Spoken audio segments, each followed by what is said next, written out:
Lately, I've been going through a bit of obsessive phase learning about World War I. I think I've been listening to 1914 too much. One of the battles I kept coming back to was Verdun, where France and Germany ground each other down over 303 days of attrition. By the end, France was pulling in just about anyone it could, including older men and younger recruits. In some cases, fathers and sons ended up in the same trenches.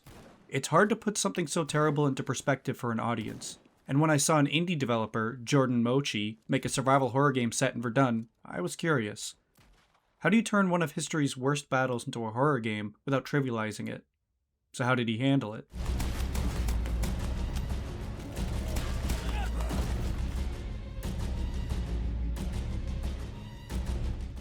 He did a fucking amazing job.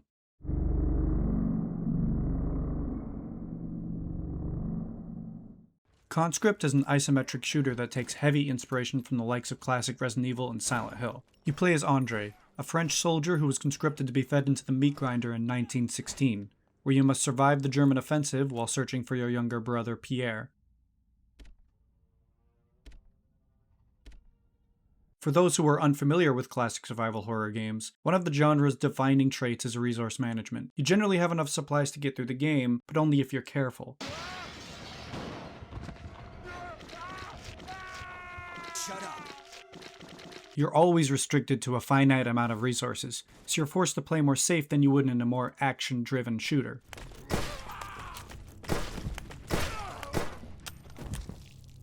Conscript follows this formula to the letter, and it does a damn good job for nearly the entire campaign. In terms of weaponry, you start with a shovel, which you could use to break weak objects such as barrels to get more supplies, or bash some poor German's head open like a goddamn watermelon. Later on, you're given access to a few more melee weapons, such as the German trench club, pickaxes, and a knife, but they all generally work the same way. On top of that, your weapon degrades over time, and if you aren't careful, it will eventually shatter. With the exception of the aforementioned knife, when your weapon breaks, you can still use it to stun enemies, but if I'm not mistaken, you can no longer fully kill them. So your broken weapon just becomes essentially a wasted slot in your inventory. Melee fights are mechanically very simple. You charge up your swing for maximum damage and stun potential. You can essentially juggle weaker enemies with this, or you can do a quick swing to interrupt an enemy attacking you. But this only works on lower ranked enemies. So for enemies you can't stun, you have a dodge roll not unlike that from a Souls game. Just like those games though, you have a limited stamina bar so you can't attack or dodge infinitely. On top of that, some soldiers can kick you to interrupt your roll, and you can't use it when you're in knee-deep mud. You can also pick up a wide range of firearms, bolt-action rifles, shotguns, machine guns, and of course pistols. And the oh-so-sexy German Red 9. Well, technically it's gold. Although I'm sure you can imagine guns being much more powerful than shovels and clubs, and that is true of the later unlocked weapons, early on your guns don't deal nearly as much damage as you think. Every rifle is bolt action, and in the time it takes you to cock your rifle, whoever you're shooting at, or others, can easily close the distance. On top of that, armored enemies are very durable and don't stun for pretty much anything. They'll walk right through your bullets like they're a mild inconvenience. Keep in mind too, you're not always the only one with a gun. When you have two Germans charging you down with clubs, while another is aiming at you with a rifle, it can be very difficult to keep yourself from getting hit. There's actually a pretty decent variety of enemies as well. I think my favorite is the German officers. It's just so ridiculous to think that they're running around with swords. I say that, but the first time I ran into one, he kicked my ass.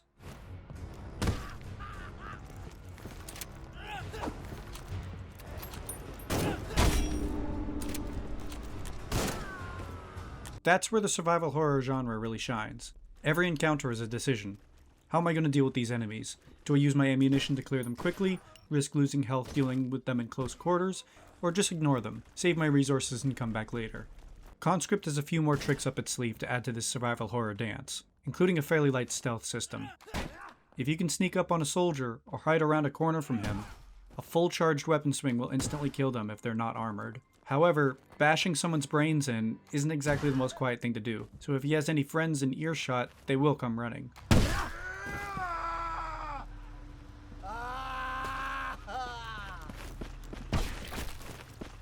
So the simple solution is to avoid combat entirely, Just run by everyone and save your resources for forced encounters. The problem is Conscript has yet another resource to manage: inventory space. Although you have a chest that can hold infinite items, Andre can only carry so many items himself. Everything takes up a slot. Flashlights, batteries, weapons, ammo, keys, everything. The only exceptions are cigarettes, ink, and gun parts. Sometimes you'll sneak through an area for a key only to find that you have a full inventory. Great, time to run all the way back and drop off all this shit so I can pick up 1/2 of a key.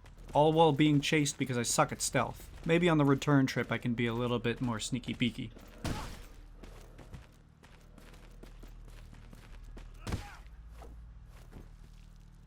On top of that, later on Conscript even punishes you for killing enemies. For those familiar with the conditions of World War I, you will know how plagued by rats the trenches were. With so many dead bodies around, hordes of rats used the opportunity to gorge on the dead that were in positions too dangerous to move. Now think about all the dead bodies you've been leaving in these trenches. If you don't use yet another resource to burn bodies, eventually you'll be forced into confronting rats. Now they're easy to kill, a single swing from any melee weapon will kill a rat, but they are small and shooting them is hard. And every time they bite you, they have a chance to infect you, which greatly lowers your max HP, and the only cure is a bandage soaked in chemicals. Also, make sure to bring both oil and your lighter to burn bodies. You don't want to end up like me and bring only the oil and then try to use it mid-combat. This wasn't planned well.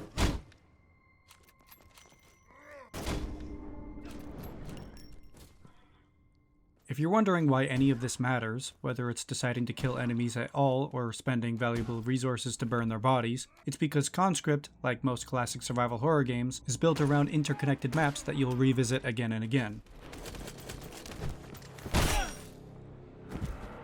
Progression usually comes from finding keys or other important items, meaning you'll constantly be retracing your steps. Leaving an enemy alive or ignoring a swarm of rats guarantees you're going to have to deal with them later. Conscript, by the way, has one of the largest and most interconnected maps I've ever seen in this style game, so you'll be doing a lot of backtracking. This game is very hard too. I'm on Soldier difficulty, which is essentially normal, and a survival horror veteran, and some of these sections are brutal. When you start your game, you're given the option to keep checkpoints or limited manual saves. Naturally wanting the full survival horror experience, I chose limited manual saves.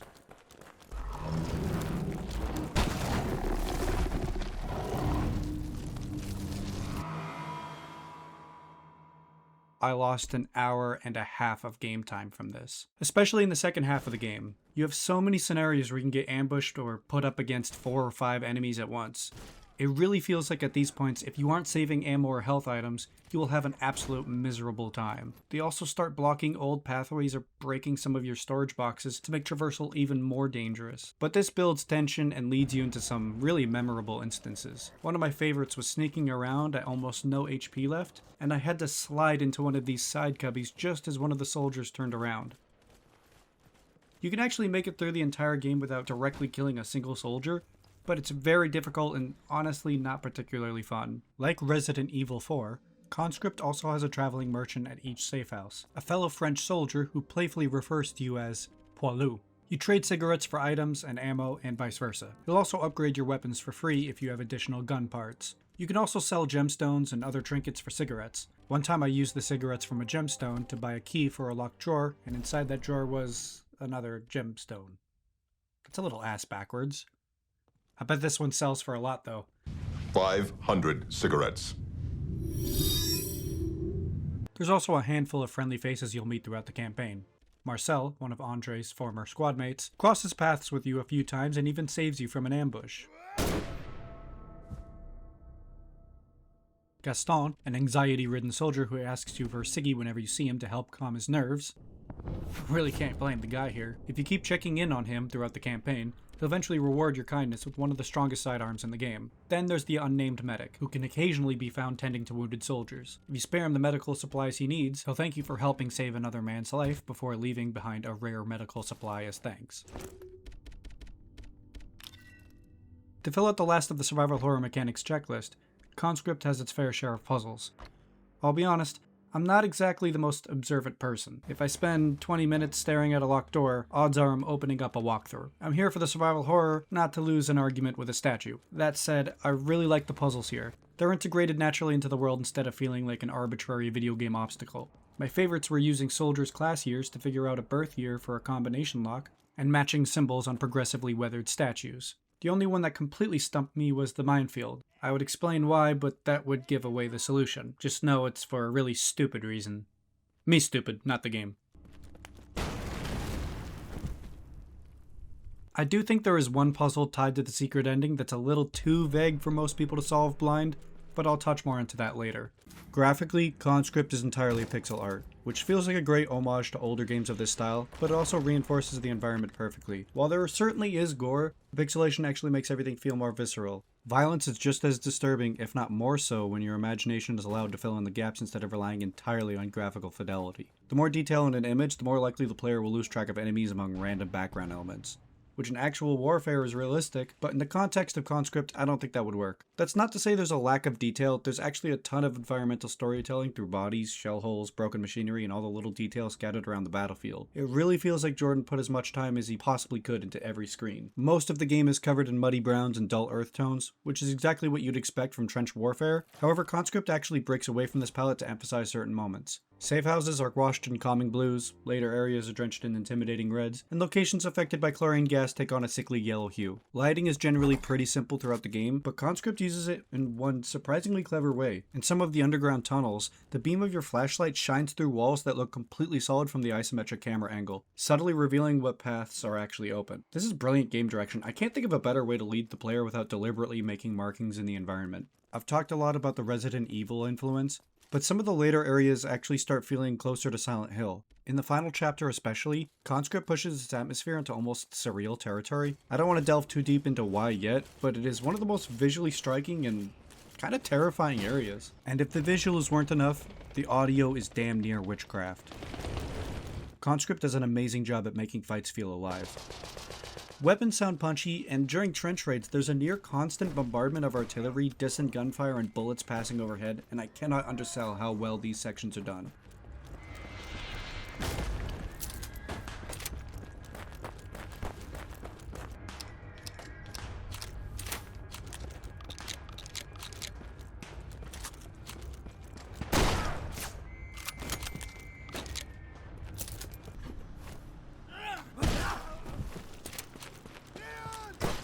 Even small details are given attention, like the sounds of Andre's footsteps changing depending on what he's running across.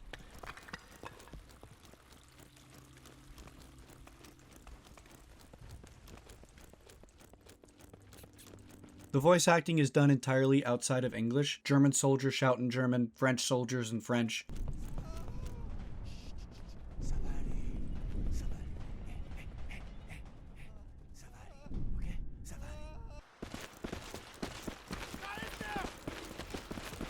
While dialogue and notes are displayed in text. Even without the context of what soldiers are yelling though, everything feels authentic. The soundtrack in a lot of cases is pretty minimal. It often plays a lot of drone notes or anything to make you feel uneasy. Sometimes it almost reminds me of a siren.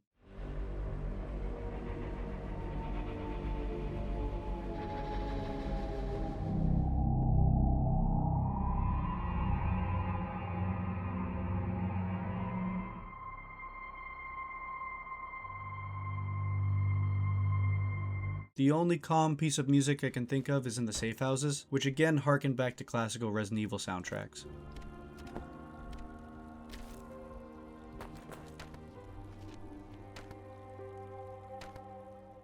Even during action pieces, I wouldn't say the music is overly bombastic. If anything, it tries to be more anxiety-inducing.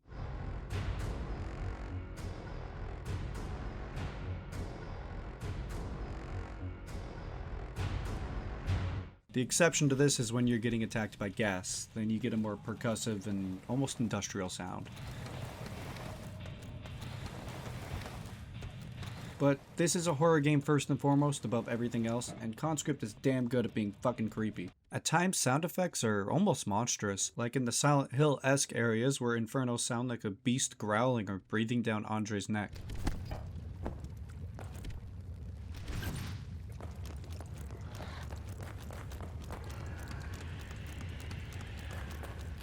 Soldiers in armor sound like a horse snickering when they die. And just the sounds of enemies breathing in the dark is pretty unsettling.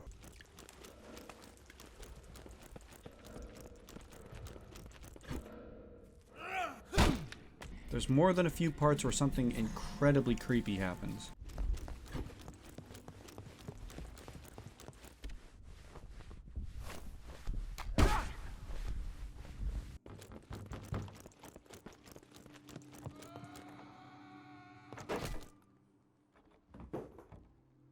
But above everything, Conscript shows you that horror doesn't come from anything fantastical.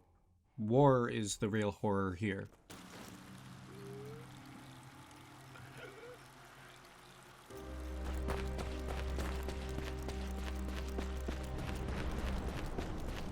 It's moments like these that made Conscript stand out to me as one of the best survival horrors out there, and probably the best piece of anti-war messaging in a video game. This has been mostly from my second playthrough. My first was from a few years ago, so I can't speak on my reactions at the time, but going through this and staring into these shell holes with this sad music playing, and later on reading a file of deceased German soldiers with their ages, ranks, previous professions, and names, I won't lie, my eyes were getting teary. This game teaches you very well how every soldier is just another person trying to survive, and you're the one directly killing these men. The game actually tracks how many soldiers you kill during your playthrough and puts them here.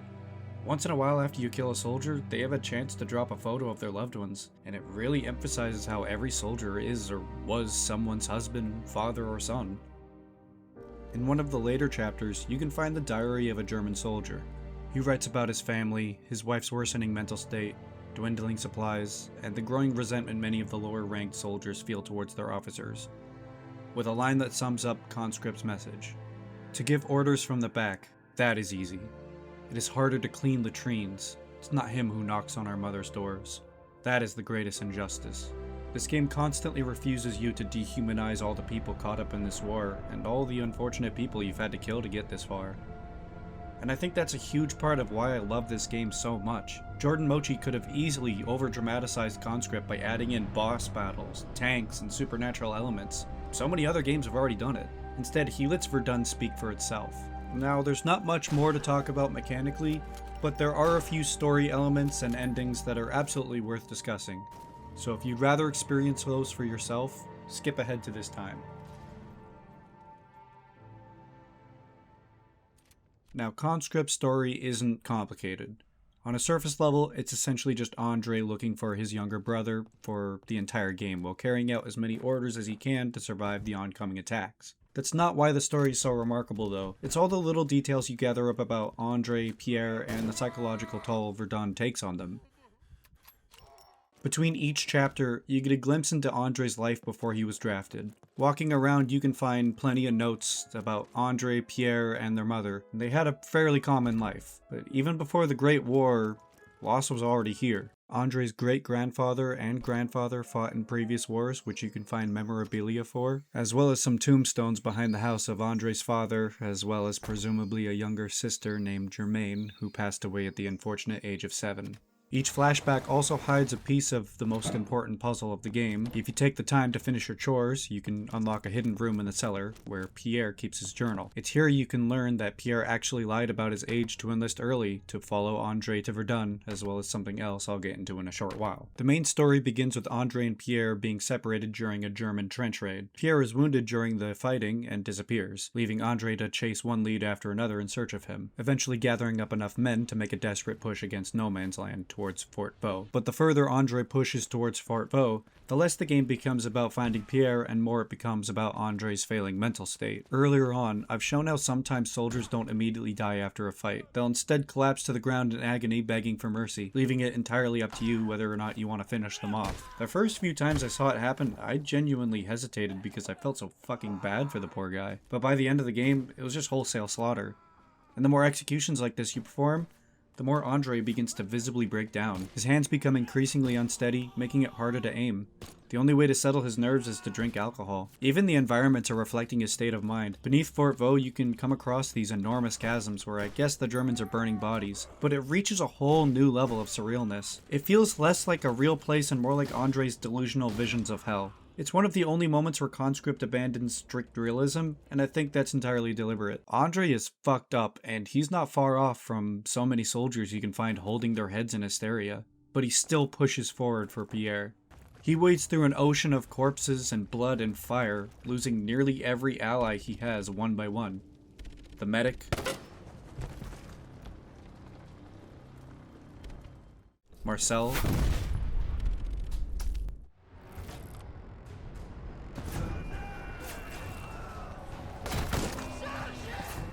Gaston.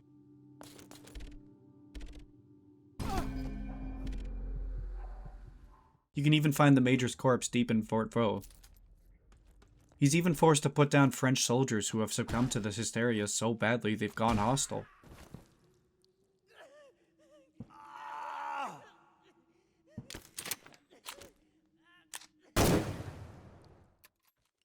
By the time you reach Pierre, you've lost almost everyone. Pierre is found injured at the bottom of Fort Vaux's tunnels, and the Germans are preparing for a final strike. Depending on Andre's actions throughout the campaign, the game can end in a few different ways. If you don't release a carrier pigeon to request for reinforcements, no matter what happens, Pierre will die. If you refuse to defend the fort, you'll find yourself trapped with Pierre as chlorine gas slowly fills the tunnels, forcing you to put your own brother out of his misery, leaving you alone sitting in the darkness.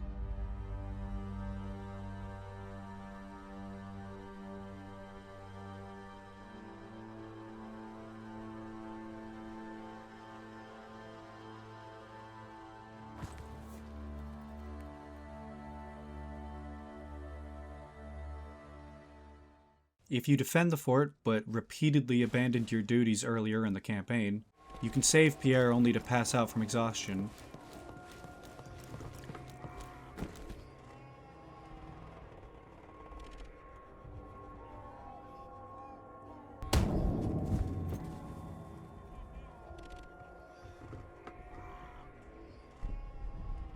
And awake later tied to a post with accusations of cowardice. Andre's last moments are the sound of his own countrymen firing their rifles into him. Even if Andre does everything right, Conscript still refuses to give him the happy ending he deserves. He survives, but Verdun never truly leaves.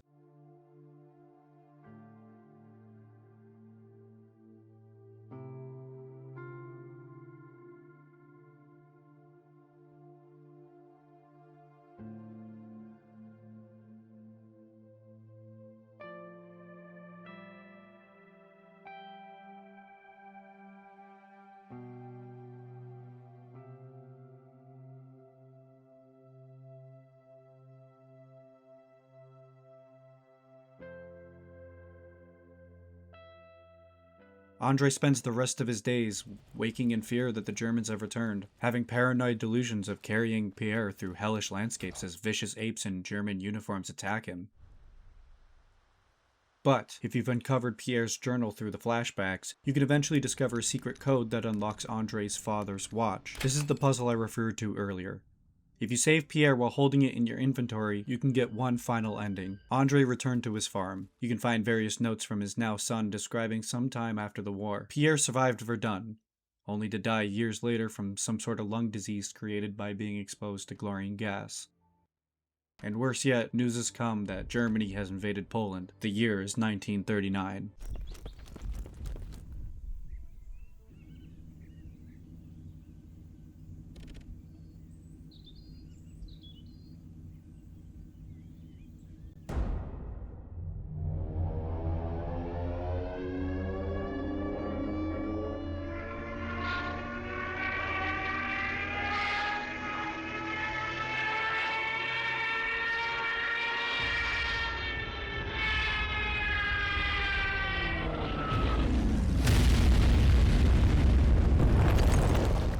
After everything Andre endured and all that he sacrificed, history repeats itself and tells him to do it again. That's why Conscript is such an incredible story. There's no grand happy ending. Because as we all know, even though it was the war to end all wars, it all happened again.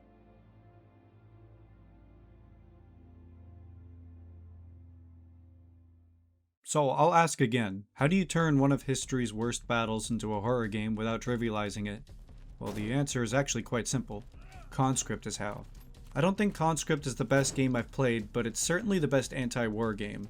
I think Conscript deserves to go down as one of the quintessential survival horror games, alongside the likes of Silent Hill and Resident Evil, and any fans of those games owes it to themselves to play it. I'm not sure what Jordan Mochi is working on next, whether it's another trip into the trenches or something completely different, But whatever that next game is, I'll be there day one. Cheers, Jordan. In my next video, I'll be returning to World War I, where rather than the trenches of Verdun, I'll be trying to find my way out of a bunker.